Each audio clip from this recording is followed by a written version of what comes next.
everybody. I'm Bob Marone, your moderator for the Senior Moments podcast, presented by the Osborne Senior Living Community in Rye and produced by Westchester Talk Radio.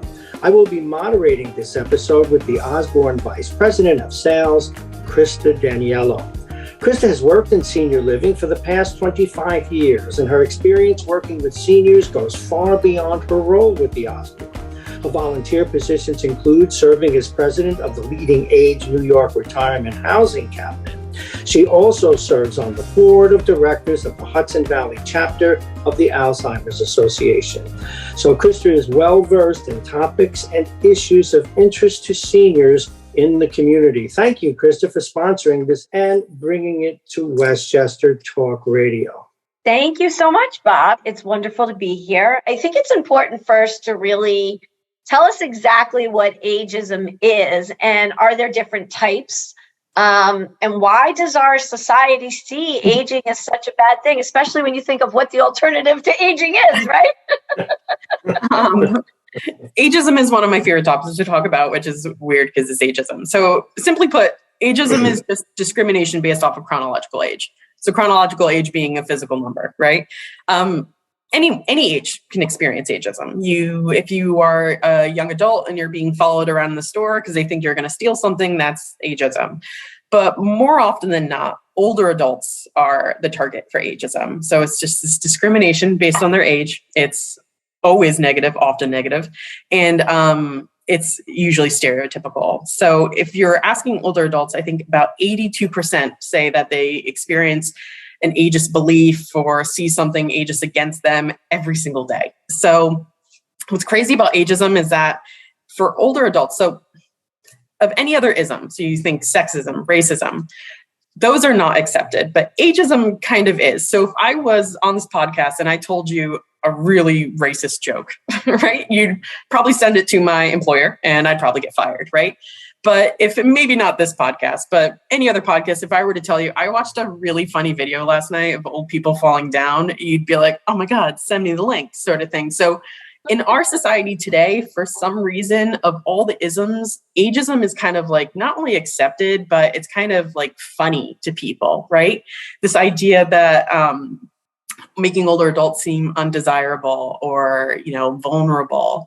And there's so many different types of ageism. So digital ageism is a new kind of movement where we're seeing that the needs and desires are basically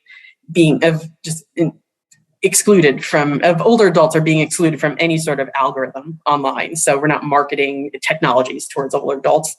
Institutional ageism is, ageism basically built into our institutions. So certain jobs have forced retirement. Compassionate ageism is a really big one now, where basically you treat older adults as this kind of vulnerable, frail population that has to be protected. So making sure that all older adults are taken care of. And I know that sounds so strange, like how can that be ageism? But that's when we see things like making it known that all older adults are frail, that they can't help themselves. We see elder speak a lot. So if you sometimes formal and informal caregivers do this, where they talk to older adults like they're babies, refer to them as hun or sweetie. I was in assisted living once where I was volunteering and a nurse came and started petting an older woman's head. And she's like, oh, honey, what do you want for lunch today? And I'm like, that's how I speak to my 15-month-old, right? So we tend to not speak to older adults with compassionism. We don't speak to them like they're adults. We speak to them like they're children. That's an interesting concept. Yeah, I've not heard of compassionate. That to me is, but it's so true. Like, think about the fact that even you see an older adult, you immediately start to talk loud. Now, I'm Italian. I talk loud all the time. So that's not my problem. But, all of a sudden you see an older person and you start yelling, you think they can't hear. Why? Just because they're older doesn't mean that they can't hear you. Mm-hmm. So that makes a lot of sense. Or I tell my students, they'll see like an older couple and I'm like, oh, that's so cute. I'm like, okay. Well, I guess couples in general can be cute, but like they're kind of something you can like gawk at, and just like, oh. Right. So it's really fascinating because it basically perpetuates this idea that all older adults need help. So it's not seeing their past or their present or even their future, we tend to just throw out the future of older adults. Like, okay, if you're old now, you don't have a future. No, they do have a future. They're going to do things in the future. Right. So, and it's maybe we should hold up a picture of Betty White. Exactly. She did, so she was how old? I mean, exactly. Really? And I'm sure people didn't walk up to Betty White and pet her on the head and go, "Oh, honey, like you're doing so good for 98." Yeah. So she probably would have smacked them. So, and it's really fascinating how we do this to older adults, because in our society, we're very much about productivity, right? So at a certain age, when you start to slow down, which is inevitable, biological changes in our body, we start to, as a society, feel that older adults can't be productive, but it's so false. And, the one thing I tell my students is older adults, they're not a heterogeneous, they're not all the same, right? You might have an older adult that really struggles with cognitive changes. They might have an older adult that has a disability. You might have an older adult that does everything they want and then more, so it's just, we tend to clump them all together into one group. What would be sort of a way that we could reframe the way that we speak about aging? Like just a few quick suggestions. Like, okay, how do we reframe that? What's a good way to think about that? It really start evaluating your language. There is, and actions, of course, but there's certain phrases that we have in our society, like you can't teach an old dog new tricks, or, over the hill, right? My father is turning 60 and looking for decorations for his birthday. They're like tombstones and canes. Okay, what is this? So I don't think we pay attention to the words that we're saying, or the way that we're saying it, our actions. So stepping up if you see kind of stereotypical like people making ageist remarks about stereotypes about older adults, and just realizing that being an older adult, being a successful older adult doesn't mean that you have to go skiing and run a marathon at 85. You can do whatever it is you do.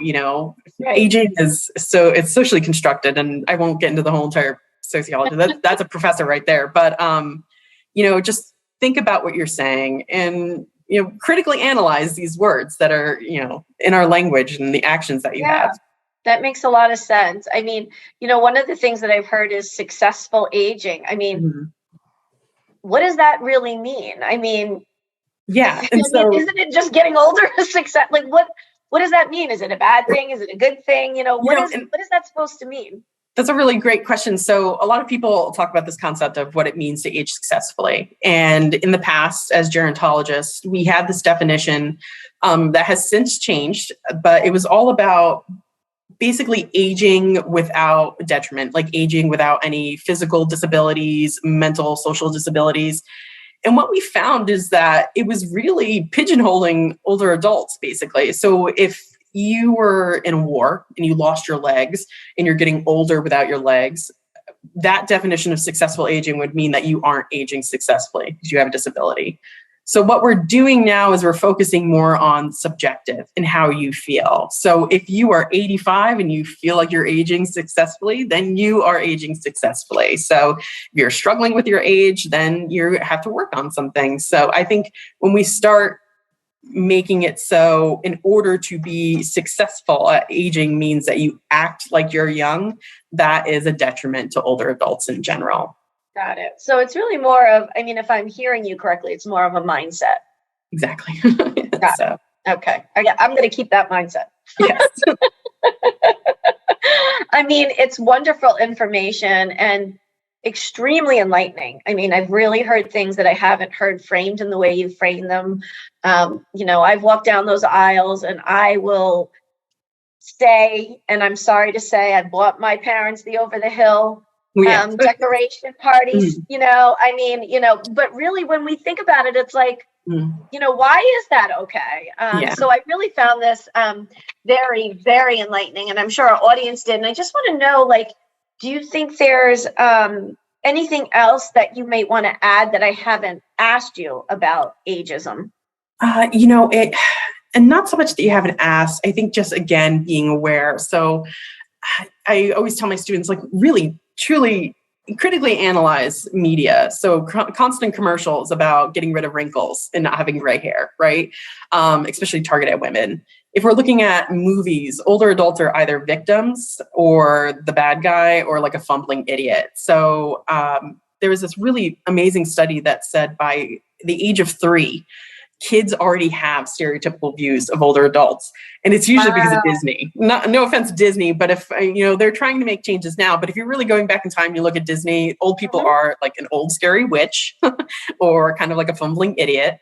But it's just like, be aware of all these things that we're not necessarily paying attention to because we might not be on the we're old mindset, but an older adult is seeing these messages every single day. They're constantly being berated by it. And that's, in addition to maybe someone saying like, okay, boomer, or, assuming they can't do something because they're old or treating them like a child. So just kind of be aware that this is happening. I think we were having a conversation prior to this podcast about the impact of COVID-19, right, on ageism. And it really did kind of perpetuate this pervasiveness that older adults are vulnerable and that they can't do anything. And then, it was just this constant conversation of why should older adults be saved? Like, should they get a ventilator?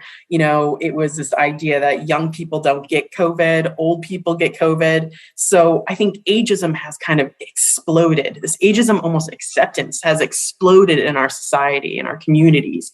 So really just be aware that it's happening and try to be the person that stops it, So that's what I would tell my students, we're going to buy over the hill stuff, right? Watching videos of people falling in general, it kind of is funny. Okay. So, and I say that as I like to think a good human being, but be aware of it, of what you're consuming and what you're seeing. Yeah. And I think that when you said that about COVID, that was really interesting because it almost did re-perpetuate the idea of, the older adults are the vulnerable part of our population. So I think it's really important. I mean, I cannot thank you enough, Dr. Hunt. I mean, your information, your research, it's fascinating to me. I could talk to you for hours, although I may get the Gong Show guy coming out to get me with he's over here on the side that you can't see him. But it's just been so enlightening. And I just want to kind of ask you, how can people get a hold of you if they'd like some more information or interested if you're doing any talks or, want to know more? Because I think you're just this great wealth of information. Thank you so much. So really, I encourage anyone to contact me. My email is shahn@mercy.edu. I don't know if I can forward that to you guys. Well, you guys have my email, and if you want to forward that to anyone, but it's shahn@mercy.edu. I love talking. I can talk about this for too long. And really I could just go on and on and on. So truly, anyone can reach out. I've held support groups for caregivers before. So I understand what that's like. I, frequently do research studies with different older adults in the community. So I'm around, but yeah, definitely reach out if you would like to contact me. Thank you. Ladies and gentlemen, we're nearly out of time, folks, for this episode of Senior Moments on the Westchester Radio Network. I have to tell you before I finish up, this was extraordinary. You folks hit it out of the park, really. And I want to thank you, our sponsor and creator of this podcast, the Osborne Senior Living Community in Rye. I want to take this opportunity also to thank our host, Krista Daniello, VP of Sales at the Osborne. And again, her guest today, Dr. Sarah Wong. Thank you both for being with us today, and we look forward to seeing you on the next episode of the Senior Moments podcast presented by the Osborne. And again, just extraordinary. This you hit it out of the park, folks. Oh. Thank you so much. Thank you. Thanks so much. Thank you both.